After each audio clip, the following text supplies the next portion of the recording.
Bonjour, je voulais aujourd'hui parler de comment regagner de l'énergie, comment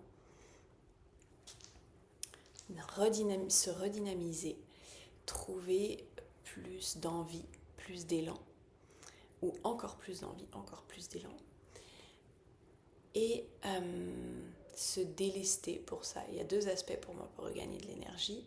Il y a se délester de certaines choses, de certains blocages, de certaines souffrances, de certaines frustrations, là où c'est pas fluide, et relancer l'élan, l'envie et la capacité de faire durer ça et de fluidifier ça et que ce soit naturel et qu'il n'y ait pas besoin de pousser, de forcer, de mouliner tout le temps. Donc c'est faire marcher les batteries autrement. Donc de moins les fatiguer et de ne pas avoir à tout le temps les nourrir. Et donc je voulais aujourd'hui revenir sur ce que je vois, sur les gens que j'accompagne, sur moi et sur mon entourage. Que une grosse partie de ce qui limite notre énergie, c'est un désalignement entre les décisions qu'on prend et ce qu'on veut, là où on veut aller, ce qui nous fait du bien. Et donc c'est pour ça que moi je suis allée vers le travail sur soi. Et c'est pour ça que j'adore ce travail d'accompagnement.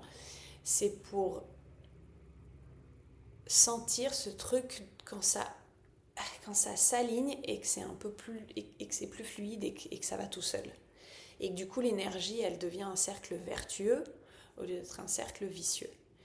Où du coup on n'est plus en lutte constante avec soi-même, avec des parties de soi-même et avec la vie, avec ce qui arrive. Parce que ça ne veut pas dire que ce dont je parle, ça ne veut pas dire que d'un seul coup, il n'y a plus d'obstacles et tout va bien, il n'y a plus de souffrance. C'est une attitude différente à l'intérieur, à la vie et à soi-même. Et du coup, ça tonifie, même quand c'est pas agréable. Ou quand c'est moins agréable. Et donc, cette chose d'alignement ou de désalignement, le gros cœur que j'observe, ou en tout cas où moi le travail que je fais m'a beaucoup aidé et aide les gens que j'accompagne, c'est c'est la relation aux décisions. Comment on prend nos décisions et surtout l'attitude qu'on a envers nos décisions. Donc il y a beaucoup, je vois ça beaucoup chez les femmes, mais il y a beaucoup de personnes qui vont sans arrêt, qui vont être un poids vraiment lourd sur presque toutes les décisions. Et surtout qui vont mettre un poids sur le fait de prendre la bonne décision. Mais un poids qui pèse, et ça pour le coup, en termes d'énergie, qui pèse très très lourd. Et ensuite, qui vont sans arrêt remettre en question leurs décisions. On le fait toutes et tous ou beaucoup à un certain degré, mais en tout cas de travailler ça vitalise beaucoup.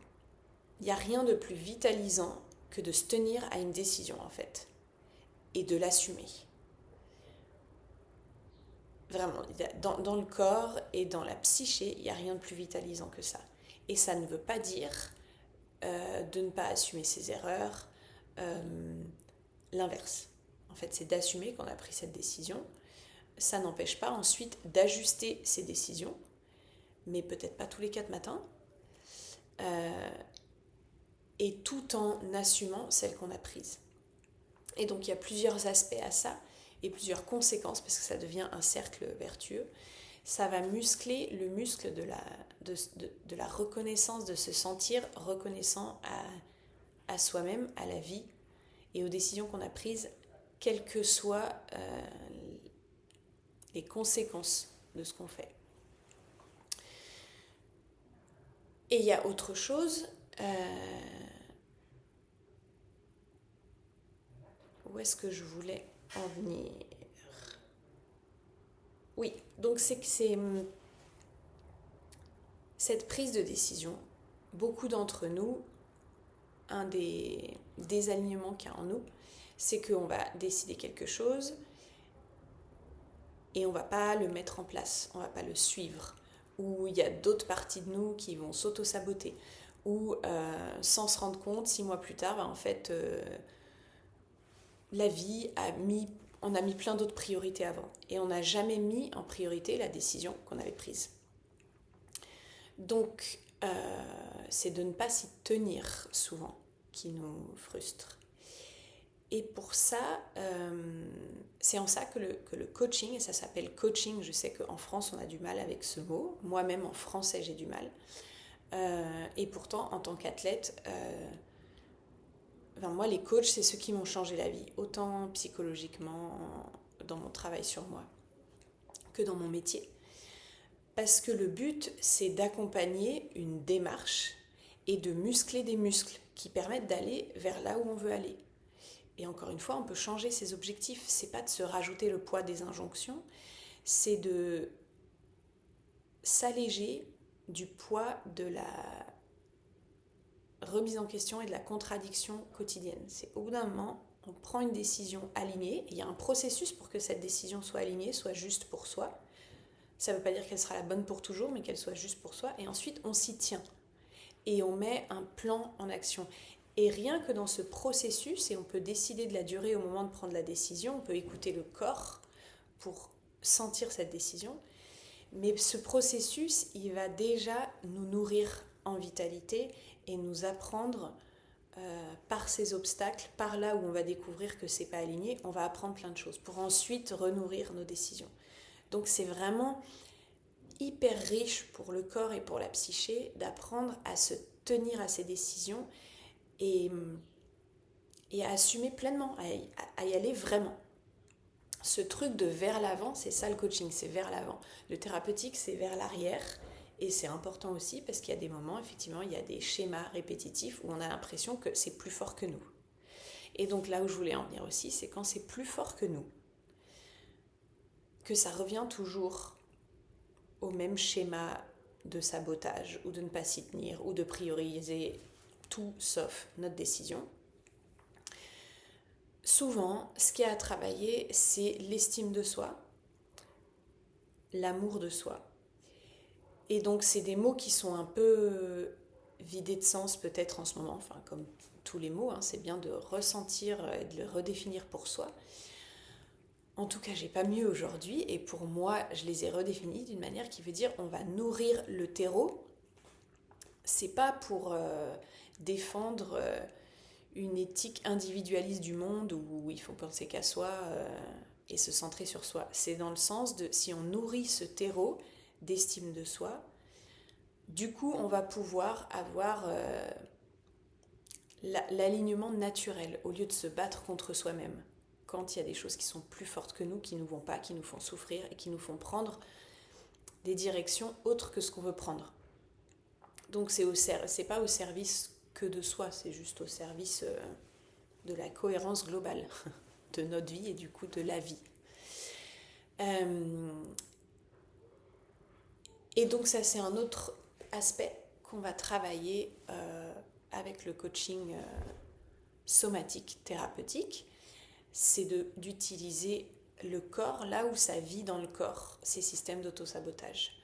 D'où ils viennent, depuis combien de temps ils sont là, comment ils vivent dans le corps, et d'utiliser les outils somatiques pour pouvoir avoir une relation différente à eux, redéfinir leur rôle, et que du coup ces parties-là, ces aspects-là, ils commencent à travailler avec nous. Voilà de quoi je voulais parler aujourd'hui. Donc n'hésitez pas si vous avez des questions ou des endroits où ça vous intéresserait d'avoir des petits ateliers. Je vais en mettre en place pour la rentrée. Donc il va y avoir, pour l'instant, en maturation, il y a des séances danse méditative somatique thérapeutique. Tout ça, ça fait beaucoup de mots. Je verrai comment je le mets en forme, mais en tout cas d'utiliser le mouvement du corps et la musique en guidant des intentions. Il va y avoir l'utilisation de l'automassage, de la respiration, qui est plus du côté relaxation, mais relaxation toujours avec intention. Et ensuite, des ateliers plus collectifs où on va approcher des sujets différents. Donc la relation au corps, la relation à l'argent, la relation à nos relations, à la sexualité, peut-être à la nourriture, parce que c'est un des endroits très récurrents où il y a beaucoup d'énergie qui est bloquée. Et la relation au temps et à la vie professionnelle. Voilà, tout ça, c'est des grands thèmes où un des ateliers pourrait être des petits trucs récurrents dans la semaine de 20 à 30 minutes où vous pouvez poser des questions et tester les outils que je propose. Eh bien, je vous souhaite une belle semaine et une bonne continuation de canicule.